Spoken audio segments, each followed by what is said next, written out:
السلام عليكم. اليوم نشرح الفوتوشوب اللي هو الإصدار السابع عربي. شلون نفتح الصورة؟ عندنا ثلاث طرق. أما نجيب الصورة نسحبها نخليها على البرنامج، راح يفتح البرنامج يفتح لنا الصورة بداخل. وأما من ملف ونختار فتح، تفتح النافذة، نحدد موقع الصورة ونستدعيها، نقول له open أو فتح. أما نضغط وسط الصفحة مال الفوتوشوب نقرتين مزدوجة بالكليك الأيسر للماوس ونستدعي الصورة. فتحت عندنا هاي الصورة. هاي الصورة نريد نسوي عليه، نريد نصفي الوجه. شريط باليسار اسمه شريط الأدوات. كل أداة إلها عمل معين. هسه نختار أداة التصحيح. بالمناسبة كل أداة نضغط عليها راح يعطينا اسمها والاختصار مالها، يعني بدون ما نروح نأشر عليها بالماوس ندوس مثلا حرف جي على هذه الأداة هي راح تجينا. هاي الأداة شنو فائدتها؟ أول شي شلون نقرب الصورة. نقرب الصورة ندوس كنترول زائد مسطرة، راح تطلع عندنا علامة الزائد مال التكبير والتصغير، ونظل ننقر بالكليك الأيسر للماوس لحد ما يوصل يقرب عندنا الصورة. شوف شنو مثل هسه الحمد لله أنا وجهي صافي زين. اكو بعض الشغلات مثل هذه شامة، هذه ما اعرف شنو، زين هذه هنا شيبة، فهاي نريد نوخرها. شو نسوي؟ نجي نحددها ونروح للمكان اللي صافي ما بيشي نسحبها، راحت. هسه نقرب ماكو شي بقى. هسه نريد نرجع ندوس Alt زائد مسطرة، شو يصير عندنا علامة ناقص. ايضا نحدد هذه ونفس اللون، راحت. هذه كذلك. شلون نتحرك من مكان لمكان؟ لازم ندوس مسطرة وندني من مكان لمكان. هاي كذلك. هاي اكو واحد مثل اكو ضرب بوجهه، اكو فد علامات قديمة يوخر او سواد او شي. هسه هذا كله جاي نوخره بمن في هذه الأداة. بعد ما كملنا هاي العملية نريد نصفي الوجه بعد أكثر، يعني نريد نخلي له شلون مكياج، شلون نصيحوا له فلتر. نروح نجيب هذه الأداة. عندك ثلاث أدوات، من اللي تقدر تفضل تشتغل عليها أنت؟ شنو اللي بسيطة عندك؟ لو فرضنا هذه الأداة، نجي هذه الأداة شنو شرط؟ إنه تظل ضاغط على زر الماوس الأيسر وأنت جاي تحدد. شنو حدد؟ تحدد فقط البشرة بحيث ما يتأثر الجوانب اللي بيها شعر واللي بيها ملامح ما تتأثر. نحدد هذه نفس هذا التحديد يكون، لكن يكون بدقة أكثر.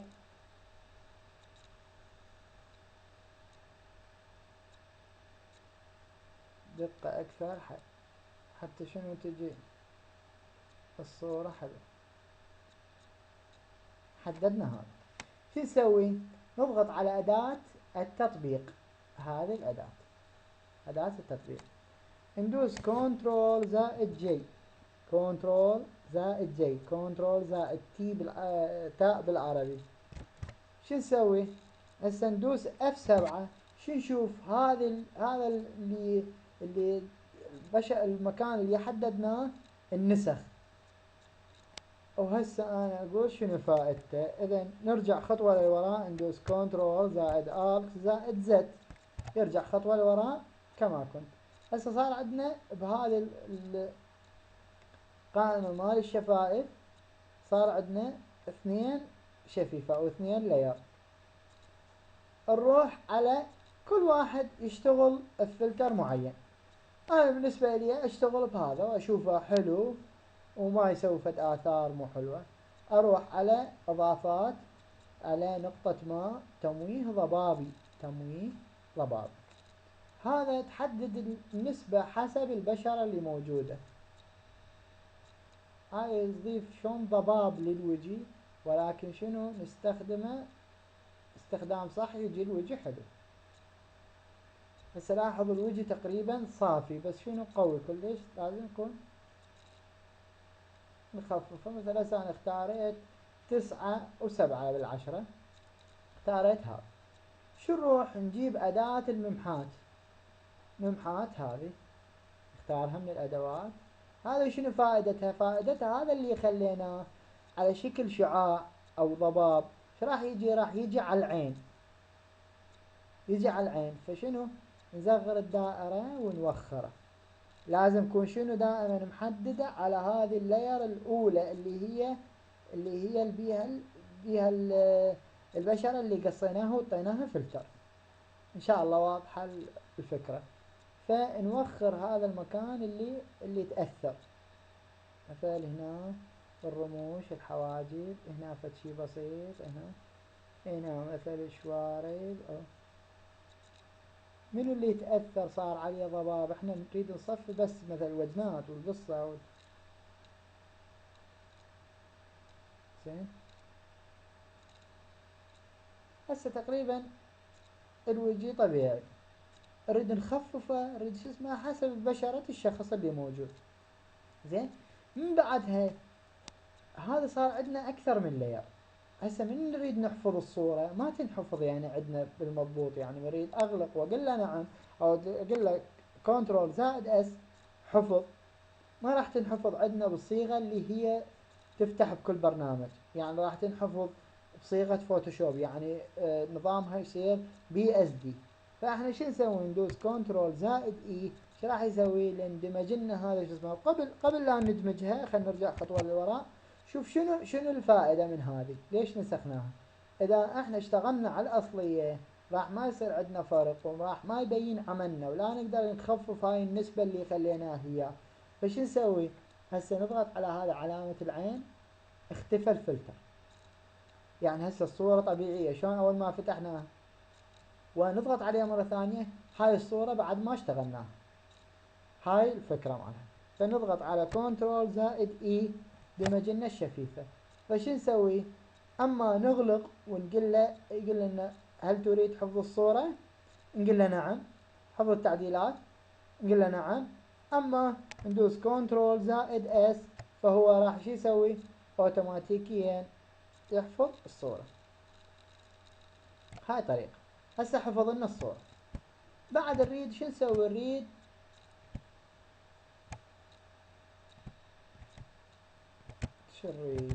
نريد نلون العين. نريد نلون العين. أنا هذه الطريقة اللي جاي أكبر بها الصورة قد يكون طريقة ما شرحتها. هي طريقة بسيطة، اللي هي تدوس Alt زائد بالكليك الوسط اللي هو نصيح له المفر. زين. المفر نسحب الصورة نقربها علينا أو نبعدها، هي طريقة بسيطة. أما ذيك كنترول زائد مسطرة وتقرب الصورة عليك. هسه أريد أنا ألون العين، أدوس كنترول زائد مسطرة بحيث أقرب العين علي. وصلت لي هاي العين.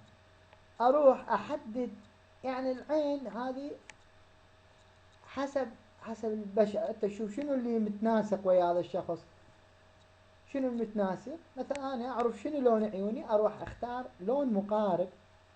أنا عيوني سود بيهن لون هيك بسيط بس ما مبين، فأنا راح أختار أولا الرصاصي.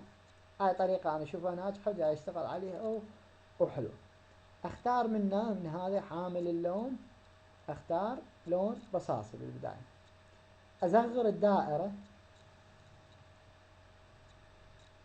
أصغر الدائرة هذه وأسويه على شكل هلال. بالمناسبة هسه هذه شغلي غلط. ليش؟ لأن هذه النسبة عالية راح يشوه لي العين، فأرجع خطوة للوراء. أما بالتحرير أقول له خطوة إلى الوراء، وأما من كنترول زائد آت زائد زد. فأخفف هاي النسبة. هاي النسبة لازم شو تكون؟ أنا أولا أختار أداة القلم. هاي أداة القلم اللي ألون بها العين. اختاريت أداة الفرشاة. زين. أو القلم، بس الأفضل هي الفرشاة. اخترت أداة الفرشاة، أحدد اللون اللي هو اللي أريده رصاصي. زين، قلت له موافق. لازم أخفف هاي النسبة. هاي النسبة دائما تكون جوا 20، مو شرط يعني من 15 ل20. فوق 20 شوية ما يخالف، 21 22، بس المهم تكون جوا يعني هاي النسبة، يعني مو عالية كلش ب 30 فوق 30. هسه أنا اختاريت 22، هاي النسبة وهاي النسبة الثانية. فأصغر الدائرة. دائرة شلون نصغرها؟ كليك أيمن تطلع لنا الدائرة فنصغرها. سوينا مثل 11 بكسل. إلا وين نجيب نظل ضاغطين على كليك الأيسار للماوس ونسحب. نسوي هو عادة لون العين شي يصير على شكل هلال، على شكل هلال مقلوب. زين، هسه صارت عندنا العين شلون مشوهة، ولكن شنو ما تبين عندنا إلا نبعدها. نبعد العفو، بعد الصورة. هسه من بعيد لون العين حلو، ولكن من قريب مبين شنو مشوه. هسه نقرب نكمل العين. نكمل الثانية نفس الطريقة. العين الثانية تكون نفس النسبة ونفس هاي بالمناسبة اكو عدة طرق لتلوين العين، اكو هواي طرق، اكو تركيب عدسات بس هذا اشوف انا ابسط طريقة وسريعة. هسه سويناهن نفس النسبة. شو نروح نختار الدول لون يعني اصفر او اصفر غامق. هذا اللون نختاره منه، نعطيه اياه هنا. يصير العيون شلون العسليات.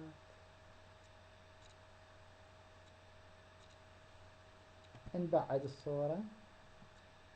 هسه اصبحت العيون فيها عدسات